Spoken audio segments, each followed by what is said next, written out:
क्या हो अगर मैं कहूं कि आपकी जिंदगी की सबसे जरूरी किताब कोई और नहीं, आप खुद हैं? आप कौन हैं? नाम, काम, शरीर या फिर कुछ और गहरा? दुनिया की सबसे रहस्यमयी चीज अगर कोई है तो वो आप खुद हैं।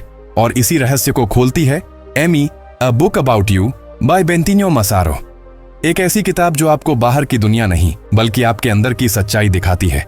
आज की इस ऑडियो बुक समरी में आप जानेंगे वो सीक्रेट्स जो स्ट्रेस, फियर और कंफ्यूजन को कम कर सकते हैं, वो समझ जो आपकी सोच को हिला सकती है और वो मैसेज जो आपकी लाइफ का नजरिया बदल सकता है। वीडियो के एंड तक जरूर बने रहिए क्योंकि आखिरी लाइन शायद आपको आपके असली एमई से मिला दे। अध्याय 1, असली एमई की खोज, रियल आइडेंटिटी। इस किताब की शुरुआत एक बहुत गहरे सवाल से होती है, मैं कौन हूं? हम में से ज्यादातर लोग खुद को अपने नाम, काम, उम्र या शरीर से पहचानते हैं। अगर कोई पूछे तुम कौन हो तो हम कहते हैं मैं शिक्षक हूं, मैं छात्र हूं, मैं बिजनेसमैन हूं। लेकिन लेखक बेंटिनो मसारो कहते हैं कि ये सब आपकी बाहरी पहचान है। आपका असली एमी इससे कहीं ज्यादा गहरा है। किताब समझाती है कि आप सिर्फ आपका शरीर नहीं है, आप सिर्फ आपका दिमाग भी नहीं है। आप वो चेतना, कॉन्शियसनेस हैं जो शरीर को महसूस करती है और दिमाग के विचारों को देख सकती है। जब आप कहते हैं मेरा शरीर तो इसका मतलब है कि शरीर आपका है, लेकिन आप शरीर नहीं हैं। जब आप कहते हैं मेरा दिमाग तो साफ है कि दिमाग भी आपका है, लेकिन आप दिमाग भी नहीं हैं। तो फिर असली मैं कौन है? लेखक कहते हैं वो जो देख रहा है, जो महसूस कर रहा है, जो हर अनुभव का गवाह है, वही असली एमई है। इस अध्याय का मुख्य संदेश है कि जब इंसान अपनी असली पहचान समझ लेता है तो उसकी सोच बदलने लगती है। उसे छोटी छोटी बातों से फर्क पड़ना कम हो जाता है, डर और चिंता धीरे धीरे कम होने लगते हैं और अंदर एक अलग सी शांति महसूस होती है। अध्याय 1 हमें यह सिखाता है, खुद को बाहर नहीं अंदर ढूंढो, क्योंकि असली एमी वही है जो हमेशा आपके साथ है, शांत, जागरूक और सच्चा। अध्याय 2 जागरूकता की ताकत, पावर ऑफ अवेयरनेस। पहले अध्याय में हमने जाना कि असली एमी हमारी चेतना है। अब दूसरे अध्याय में लेखक बताते हैं कि इस चेतना की सबसे बड़ी शक्ति है जागरूकता, अवेयरनेस। हम दिन भर हजारों विचार सोचते हैं, कभी खुशी, कभी डर, कभी गुस्सा, कभी चिंता। अक्सर हम अपने ही थॉट्स में उलझ जाते हैं और हमें लगता है कि हम ही हमारे विचार हैं। लेकिन किताब कहती है आप विचार नहीं हैं, आप वो हैं जो विचारों को देख सकते हैं। जागरूकता का मतलब है अपने दिमाग को ऑब्जर्व करना। जैसे आप आसमान में बादल देखते हैं, वैसे ही अपने थॉट्स को आते जाते देखना। जब आप ऐसा करते हैं तो आप समझते हैं कि हर विचार सच नहीं होता और हर भावना हमेशा नहीं रहती। लेखक समझाते हैं कि ज्यादातर स्ट्रेस इसलिए होता है क्योंकि हम अपने थॉट्स से चिपक जाते हैं। लेकिन जैसे ही हम अवेयर होते हैं, हमारे अंदर एक दूरी बनती है और वही दूरी हमें शांति देती है। इस अध्याय का मुख्य संदेश है जागरूक बनो, रिएक्ट मत करो। जब आप अपने मन को देखने लगते हैं तो मन धीरे धीरे शांत होने लगता है, आपके फैसले बेहतर होते हैं और जिंदगी में क्लैरिटी आने लगती है। अध्याय 2 हमें सिखाता है आपके अंदर एक ऐसी ताकत है जो हर परिस्थिति में आपको संभाल सकती है, और वो ताकत है अवेयरनेस, यानी हर पल खुद को देखना और समझना। अध्याय 3 मन का जाल, द ट्रैप ऑफ माइंड। इस अध्याय में लेखक बताते हैं कि हमारी सबसे बड़ी समस्या बाहर की दुनिया नहीं, हमारा अपना मन है। मन हर समय कुछ न कुछ सोचता रहता है, कभी पुरानी बातें, कभी आने वाले कल की चिंता, कभी दूसरों से तुलना। धीरे धीरे ये सोच इतनी बढ़ जाती है कि इंसान खुद ही अपने विचारों में फंस जाता है। इसी को लेखक कहते हैं माइंड ट्रैप, मन का जाल। अक्सर हम मान लेते हैं कि डॉट जो हमारा दिमाग कह रहा है वही सच है। अगर मन कहे तुम नहीं कर सकते तो हम मान लेते हैं, अगर मन डर दिखाए तो हम रुक जाते हैं। लेकिन सच ये है मन सिर्फ एक टूल है, मालिक नहीं। लेखक समझाते हैं कि नेगेटिव थिंकिंग, ओवर थिंकिंग और कंपैरिजन, ये 3 चीजें मन के सबसे बड़े जाल हैं। ये हमारी एनर्जी कम कर देती हैं और आत्मविश्वास गिरा देती हैं। इस जाल से निकलने का तरीका क्या है? ऑब्जर्व करना। जब आप अपने थॉट्स को पकड़ने की जगह उन्हें गुजरते हुए देखते हैं तो मन की पकड़ ढीली होने लगती है। आप समझते हैं कि हर विचार जरूरी नहीं, हर डर सच्चा नहीं। इस अध्याय का मुख्य संदेश है मन को इस्तेमाल करो, मन के गुलाम मत बनो। जब इंसान समझ जाता है कि वह अपने विचार नहीं है तो उसके अंदर एक आजादी महसूस होती है और वहीं से शुरू होती है एक शांत और मजबूत जिंदगी की यात्रा। अध्याय 4 वर्तमान पल की शक्ति, पावर ऑफ प्रेजेंट मोमेंट। इस अध्याय में लेखक एक बहुत सरल लेकिन गहरी बात बताते हैं। जिंदगी सिर्फ अभी में होती है, ज्यादातर लोग या तो बीते हुए कल की यादों में या आने वाले कल की चिंता में खोए रहते हैं। लेकिन सच ये है कि पास्ट सिर्फ याद है और फ्यूचर सिर्फ कल्पना। सच में अगर कुछ है तो वो है प्रेजेंट मोमेंट। जब इंसान हर समय पुराने दुख, गलतियां या भविष्य के डर में जीता है तो उसका मन कभी शांत नहीं हो पाता। स्ट्रेस, एंग्जाइटी और कंफ्यूजन की जड़ यही है। लेखक कहते हैं कि अगर आप अपनी सांसों पर ध्यान दें, अपने आसपास की आवाजें सुनें और जो अभी हो रहा है उसे महसूस करें, तो आप तुरंत हल्कापन महसूस करेंगे। यही प्रेजेंट मोमेंट अवेयरनेस है। वर्तमान में जीने का मतलब है जो काम अभी कर रहे हैं उसी में पूरी तरह मौजूद रहना। न फोन की चिंता, न कल की टेंशन, बस इस पल को जीना। इस अध्याय का मुख्य संदेश है शांति कहीं बाहर नहीं, यहीं इसी पल में है। जब आप अभी में जीना सीख जाते हैं तो दिमाग शांत होता है, फैसले साफ होते हैं और जिंदगी ज्यादा आसान और खुशहाल लगने लगती है। अध्याय 5, अहंकार को समझना, अंडरस्टैंडिंग ईगो। इस अध्याय में लेखक एक ऐसी चीज के बारे में बताते हैं जो हर इंसान के अंदर होती है लेकिन अक्सर दिखती नहीं। ईगो यानी अहंकार। ईगो का मतलब सिर्फ घमंड नहीं है। ईगो वह झूठी पहचान है जो हम अपने नाम, पैसे, काम, पद और दूसरों की राय से बना लेते हैं। जब कोई हमारी तारीफ करता है तो ईगो खुश होता है और जब कोई आलोचना करता है तो ईगो आहत हो जाता है। लेखक कहते हैं कि ईगो हमें यह यकीन दिलाता है कि मैं अलग हूं, मैं बड़ा हूं, मैं ही सही हूं। यही सोच इंसान को दूसरों से तुलना करवाती है, जलन पैदा करती है और अंदर ही अंदर असुरक्षा बढ़ाती है। ईगो की सबसे बड़ी समस्या यह है कि यह हमें असली एमी से दूर कर देता है। हम अपनी सच्ची पहचान भूल जाते हैं और बाहरी चीजों में खुद को ढूंढने लगते हैं। इससे बाहर निकलने का तरीका क्या है? सेल्फ अवेयरनेस और एक्सेप्टेंस। जब आप खुद को बिना तुलना, बिना दिखावे, जैसे हैं वैसे स्वीकार करते हैं तो ईगो की पकड़ कम होने लगती है। इस अध्याय का मुख्य संदेश है अहंकार को दुश्मन नहीं, संकेत समझो। यह बताता है कि आप बाहर की पहचान में फंस रहे हैं। जैसे ही आप इसे पहचान लेते हैं आप हल्के, शांत और सच्चे महसूस करने लगते हैं, क्योंकि असली ताकत ऊंचा दिखने में नहीं, अंदर से सच्चा होने में है। अध्याय 6, डर से आजादी, फ्रीडम फ्रॉम फियर। इस अध्याय में लेखक बताते हैं कि इंसान की सबसे बड़ी रुकावट बाहर की मुश्किलें नहीं बल्कि उसके अंदर का डर है। डर कई रूपों में आता है। असफल होने का डर, लोग क्या कहेंगे का डर, भविष्य का डर, खो देने का डर। धीरे धीरे ये डर इतने बड़े हो जाते हैं कि इंसान कोशिश करना ही छोड़ देता है। लेखक समझाते हैं कि डर असल में मन की बनाई हुई कहानी है। ज्यादातर डर भविष्य की कल्पना से पैदा होता है जो अभी हुआ ही नहीं। जब हम बार बार उसी डर को सोचते हैं तो वह सच जैसा लगने लगता है। डर से बाहर निकलने का पहला कदम है उसे पहचानना, खुद से पूछना, क्या यह सच में हो रहा है या सिर्फ मेरी सोच है? जैसे ही आप डर को ऑब्जर्व करते हैं उसकी ताकत कम होने लगती है।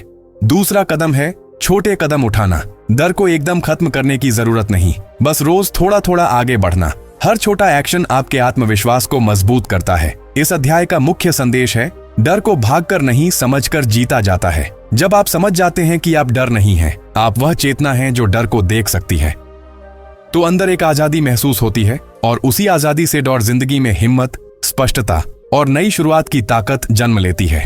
अध्याय 7, अंदर की शांति, इनर पीस। इस अध्याय में लेखक बताते हैं कि सच्ची खुशी और संतोष बाहरी चीजों में नहीं बल्कि हमारे अंदर की शांति में है।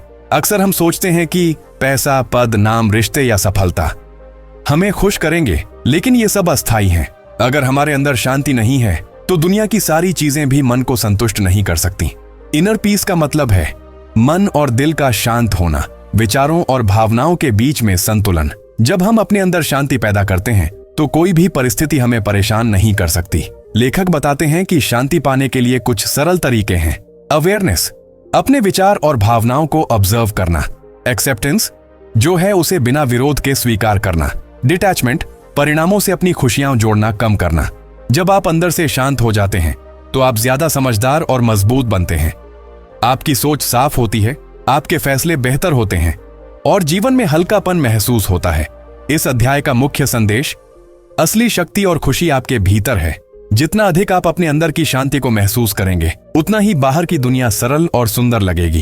अध्याय 8, ध्यान, मेडिटेशन का महत्व, द इंपॉर्टेंस ऑफ मेडिटेशन। इस अध्याय में लेखक बताते हैं कि अगर हम अपने अंदर की शांति और अवेयरनेस को गहराई से महसूस करना चाहते हैं तो मेडिटेशन यानी ध्यान सबसे शक्तिशाली तरीका है। ध्यान का मतलब सिर्फ चुप बैठना नहीं है, यह अपने मन को ऑब्जर्व करना, विचारों को आने जाने देना और अंदर की चेतना से जुड़ना है। लेखक बताते हैं कि रोजाना कुछ मिनट ध्यान करने से मन शांत होता है, ओवरथिंकिंग और स्ट्रेस कम होता है, सेल्फ अवेयरनेस बढ़ती है। आप समझ पाते हैं कि कौन से विचार सच हैं और कौन से केवल भ्रम। भावनाओं पर नियंत्रण आता है, गुस्सा, डर या चिंता जल्दी खत्म होने लगती है, एनर्जी और फोकस बढ़ता है। आप अपनी जिंदगी में ज्यादा स्पष्टता के साथ फैसले ले पाते हैं। ध्यान करने का तरीका सरल है। आराम से बैठें, अपनी सांसों पर ध्यान दें। मन में जो भी विचार आए उसे जज न करें, बस ऑब्जर्व करें। धीरे धीरे आप महसूस करेंगे कि आप वो चेतना हैं जो सोच को देख रही है। लेखक कहते हैं कि मेडिटेशन सिर्फ स्ट्रेस दूर करने का तरीका नहीं, यह आपकी असली पहचान से मिलने की कुंजी है। इस अध्याय का मुख्य संदेश: ध्यान से आप अपने अंदर की शांति, अवेयरनेस और सच्ची शक्ति को महसूस कर सकते हैं। और जब आप लगातार ध्यान करेंगे तो आप जिंदगी की हर चुनौती को शांत मन और स्पष्ट सोच के साथ सामना कर पाएंगे। अध्याय 9, भावनाओं को संभालना, मैनेजिंग योर इमोशंस। इस अध्याय में लेखक बताते हैं कि हमारी जिंदगी में सबसे बड़ी चुनौतियां केवल परिस्थितियों से नहीं आती, बल्कि हमारी भावनाओं, इमोशंस से आती हैं। हम अक्सर गुस्सा, दुख, जलन या डर को दबा देते हैं या उसे नजरअंदाज करने की कोशिश करते हैं, लेकिन लेखक कहते हैं कि भावनाओं को दबाने से वे और मजबूत हो जाती हैं। इमोशन का सही तरीका: पहचानें। सबसे पहले जानें कि आप क्या महसूस कर रहे हैं। ऑब्जर्व करें, अपने आप से पूछें, यह भावना क्यों है। रिएक्ट मत करें, बिना सोचें इंपल्सिवली एक्ट करने से बचें। लेट इट फ्लो, भावनाओं को आने दें और जाने दें, उन्हें रोकने की कोशिश मत करें। लेखक बताते हैं कि भावनाओं को समझना और ऑब्जर्व करना आपको अपने असली मी से जोड़ता है। जब आप अपने इमोशंस के गुलाम नहीं रहते तो आप ज्यादा शांत, मजबूत और समझदार बनते हैं। इस अध्याय का मुख्य संदेश: भावनाएं इंसान की ताकत है अगर उन्हें समझकर संभाला जाए। जैसे ही आप अपनी भावनाओं को समझते हैं और ऑब्जर्व करते हैं, आप जीवन के हर अनुभव को बिना तनाव और डर के महसूस कर सकते हैं। इसी के साथ आप धीरे धीरे मन की उलझनों से बाहर निकलकर असली शांति और संतुलन की ओर बढ़ते हैं। अध्याय 10, स्वीकार करना, एक्सेप्टेंस। इस अध्याय में लेखक बताते हैं कि जीवन में असली शांति पाने का सबसे बड़ा रास्ता है, जो है उसे स्वीकार करना। हम अक्सर अपने हालात, अपने आप या दूसरों को बदलने की कोशिश में उलझे रहते हैं, लेकिन जब हम चीजों को जैसा है वैसा स्वीकार नहीं करते तो फ्रस्ट्रेशन, गुस्सा और तनाव बढ़ता है। एक्सेप्टेंस का मतलब ये नहीं कि आप पैसिव हैं या बदलाव से डर रहे हैं। इसका मतलब है कि आप वर्तमान सच को पहचान रहे हैं। आप समझते हैं कि हर चीज पर आपका कंट्रोल नहीं है। लेखक बताते हैं कि एक्सेप्टेंस से अंदर एक हल्कापन आता है। जब आप परिस्थिति को बिना विरोध के स्वीकारते हैं तो मन शांत होता है और आप समस्याओं का समाधान बेहतर तरीके से सोच पाते हैं। एक्सेप्टेंस के कुछ फायदे: स्ट्रेस कम होता है, भावनाएं संतुलित रहती हैं, आप दूसरों और खुद के प्रति दयालु बनते हैं, जिंदगी सरल और हल्की लगने लगती है। इस अध्याय का मुख्य संदेश: जितना पहले आप जो है उसे स्वीकार करेंगे, उतना ही जल्दी आप अंदर की शांति और सच्चाई को महसूस करेंगे, क्योंकि विरोध करने से केवल ऊर्जा बर्बाद होती है और शांति केवल स्वीकार करने और समझने में मिलती है। अध्याय 11, मान्यताओं को बदलना, चेंजिंग बिलीफ्स। इस अध्याय में लेखक बताते हैं कि हमारी जिंदगी को सबसे ज्यादा प्रभावित करती है हमारी मान्यताएं, बिलीफ्स। बिलीफ्स वो बातें हैं जो हम बार बार सुनते, सोचते और मान लेते हैं। जैसे, मैं ये नहीं कर सकता, मेरी किस्मत खराब है, लोग हमेशा मुझे जज करते हैं। धीरे धीरे ये बातें सच जैसी लगने लगती हैं और हमारी सोच को सीमित कर देती हैं। लेखक कहते हैं कि ज्यादातर बिलीफ्स हमारे अपने नहीं होते, वे समाज, परिवार, दोस्तों या पुराने अनुभवों से बनते हैं, और अगर ये नेगेटिव हो तो इंसान खुद ही अपने लिए दीवार खड़ी कर देता है। बिलीफ्स बदलने का तरीका: पहचानो कौन सी सोच आपको रोक रही है। सवाल करो, क्या ये सच में सच है या सिर्फ डर। नई सोच अपनाओ, पॉजिटिव और खुली सोच चुनो। एक्शन लो, छोटे कदम नई मान्यता को मजबूत करते हैं। जब इंसान अपनी पुरानी सीमित सोच को बदल देता है तो उसके सामने नए मौके खुलने लगते हैं, आत्मविश्वास बढ़ता है और जिंदगी का नजरिया बदल जाता है। इस अध्याय का मुख्य संदेश: आपकी मान्यताएं आपकी हकीकत बनती है। अगर आप अपनी सोच बदलते हैं तो आपकी दिशा, फैसले और पूरी जिंदगी बदल सकती है। अध्याय 12, जीवन का उद्देश्य, लाइफ पर्पस। इस अध्याय में लेखक एक बहुत महत्वपूर्ण सवाल उठाते हैं: मैं इस दुनिया में क्यों हूं। अक्सर लोग जिंदगी जीते तो हैं, लेकिन उन्हें यह साफ नहीं होता कि उनका असली उद्देश्य क्या है। वे बस दूसरों को देखकर रास्ता चुन लेते हैं, नौकरी, पैसा, नाम, सफलता, लेकिन अंदर कहीं खालीपन महसूस होता है। लेखक बताते हैं कि लाइफ पर्पस बाहर खोजने से नहीं मिलता, वह अंदर की समझ और जागरूकता से मिलता है।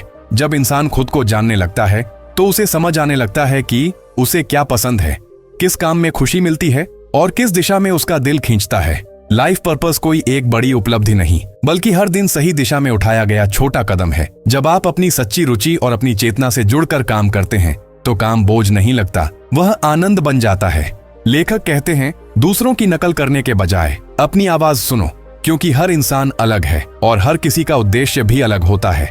इस अध्याय का मुख्य संदेश, जब आप खुद को समझ लेते हैं तो आपका रास्ता खुद साफ होने लगता है। लाइफ पर्पस कहीं दूर नहीं, वह आपके अंदर छुपा है, बस उसे पहचानने की जरूरत है। अध्याय 13, सकारात्मक ऊर्जा और कृतज्ञता, पॉजिटिव एनर्जी एंड ग्रैटिट्यूड।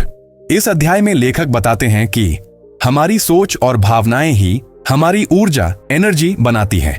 अगर मन में हमेशा शिकायत, गुस्सा और नकारात्मकता रहेगी तो जिंदगी भारी और मुश्किल लगेगी। लेकिन अगर मन में कृतज्ञता, ग्रैटिट्यूड होगी तो वही जिंदगी हल्की और सुंदर महसूस होगी। कृतज्ञता का मतलब है जो आपके पास है उसे दिल से धन्यवाद देना, छोटी छोटी चीजों के लिए भी शुक्रिया महसूस करना, जैसे स्वस्थ शरीर, परिवार, दोस्त, सीखने का मौका और हर नया दिन। लेखक कहते हैं कि जब इंसान रोज कुछ पलों के लिए धन्यवाद महसूस करता है तो उसकी सोच अपने आप पॉजिटिव होने लगती है, नकारात्मक भावनाएं कम होती हैं और अंदर सकारात्मक ऊर्जा बढ़ने लगती है। पॉजिटिव एनर्जी का असर, आत्मविश्वास बढ़ता है, रिश्ते बेहतर होते हैं, तनाव कम होता है, जीवन में उम्मीद और उत्साह आता है। यह अध्याय सिखाता है कि खुशी पाने के लिए बड़ी चीजों का इंतजार मत करो, जो आज है वही सबसे बड़ा उपहार है। इस अध्याय का मुख्य संदेश, जितना आप धन्यवाद महसूस करेंगे उतना ही जीवन में रोशनी और हल्कापन बढ़ेगा, क्योंकि कृतज्ञता वह चाबी है जो नकारात्मक सोच को बदलकर अंदर की सकारात्मक शक्ति को जगाती है। अध्याय 14, आध्यात्मिक विकास, स्पिरिचुअल ग्रोथ। इस अध्याय में लेखक बताते हैं कि जिंदगी सिर्फ कमाने, पाने और आगे बढ़ने का नाम नहीं है, बल्कि अंदर से विकसित होने की यात्रा भी है। इसी यात्रा को कहा जाता है स्पिरिचुअल ग्रोथ, यानी आध्यात्मिक विकास। आध्यात्मिक विकास का मतलब किसी धर्म विशेष से जुड़ना नहीं, बल्कि खुद को गहराई से समझना है। जब इंसान अवेयरनेस, मेडिटेशन और सेल्फ ऑब्जर्वेशन करता है तो वह धीरे धीरे अपने असली एमई के करीब पहुंचने लगता है। लेखक कहते हैं कि स्पिरिचुअल ग्रोथ के दौरान इंसान का नजरिया बदलता है, छोटी बातें परेशान करना छोड़ देती हैं, दूसरों के लिए दया और समझ बढ़ती है, अंदर स्थिरता और संतुलन आने लगता है। यह एक दिन में होने वाला बदलाव नहीं है, बल्कि धीरे धीरे होने वाली प्रक्रिया है। हर दिन थोड़ा सा जागरूक होना, थोड़ा सा शांत रहना और खुद से जुड़ना, यही आध्यात्मिक विकास के कदम है। इस अध्याय में यह भी समझाया गया है कि जैसे जैसे इंसान अंदर से मजबूत होता है, उसे बाहरी चीजों में कम और अंदर की शांति में ज्यादा खुशी मिलने लगती है। इस अध्याय का मुख्य संदेश, असली सफलता बाहर नहीं, अंदर की समझ और शांति में है। जब आप आध्यात्मिक रूप से बढ़ते हैं तो जीवन सिर्फ दौड़ नहीं रहता, वह एक सचेत और अर्थपूर्ण यात्रा बन जाता है। अध्याय 15, अंतिम संदेश और परिवर्तन, फाइनल मैसेज एंड ट्रांसफॉर्मेशन। इस अंतिम अध्याय में लेखक पूरी किताब का सार एक ही बात में समेटते हैं, खुद को जानो, खुद को स्वीकारो और खुद से जुड़ो। पूरी किताब हमें बार बार यही याद दिलाती है कि हमारी असली ताकत बाहर की चीजों में नहीं, हमारे अंदर की चेतना, शांति और समझ में है। जब इंसान अपने असली एमई को पहचान लेता है तो उसकी सोच, फैसले और पूरी जिंदगी बदलने लगती है। लेखक कहते हैं कि परिवर्तन, ट्रांसफॉर्मेशन किसी एक दिन में नहीं होता, यह छोटे छोटे कदमों से शुरू होता है। थोड़ी जागरूकता, थोड़ा ध्यान, थोड़ी कृतज्ञता और खुद के प्रति ईमानदारी। धीरे धीरे इंसान महसूस करता है कि डर कम हो रहा है, मन शांत हो रहा है, आत्मविश्वास बढ़ रहा है और जीवन हल्का लगने लगा है। इस अध्याय का सबसे बड़ा संदेश है कि आपको कहीं और जाने की जरूरत नहीं, कोई और बनने की जरूरत नहीं। आप जैसे हैं वैसे ही पूर्ण हैं, बस खुद को समझने की जरूरत है। जब इंसान अपने अंदर की आवाज सुनना सीख जाता है तो जिंदगी सिर्फ भाग दौड़ नहीं रहती, वह एक जागरूक और खुशहाल यात्रा बन जाती है। अंतिम सीख, असली बदलाव तब शुरू होता है जब आप खुद से मिलते हैं और वही मुलाकात आपकी जिंदगी की सबसे बड़ी जीत बन सकती है। तो दोस्तों, आज आपने समझा कि असली ताकत बाहर नहीं, आपके अंदर छुपी हुई है। जब इंसान खुद को पहचान लेता है तो डर छोटा हो जाता है और आत्मविश्वास बड़ा हो जाता है। याद रखिए, दुनिया बदलने से पहले खुद को समझना जरूरी है। और यही इस किताब Amy a book about you by Bentinho Massaro का सबसे बड़ा संदेश है। अगर आपको आज की यह समरी पसंद आई हो और आप भी अपनी लाइफ में क्लियर माइंड, कॉन्फिडेंस और इनर पीस चाहते हैं तो अभी इस जर्नी को यहीं मत रोकिए। चैनल को सब्सक्राइब कीजिए, वीडियो को लाइक कीजिए और कमेंट में लिखिए ME स्टार्ट्स विथ मी, क्योंकि बदलाव की शुरुआत किसी और से नहीं, आपसे होती है। मिलते हैं अगली वीडियो में एक और ऐसी किताब के साथ जो आपकी सोच और जिंदगी दोनों बदल सकती है।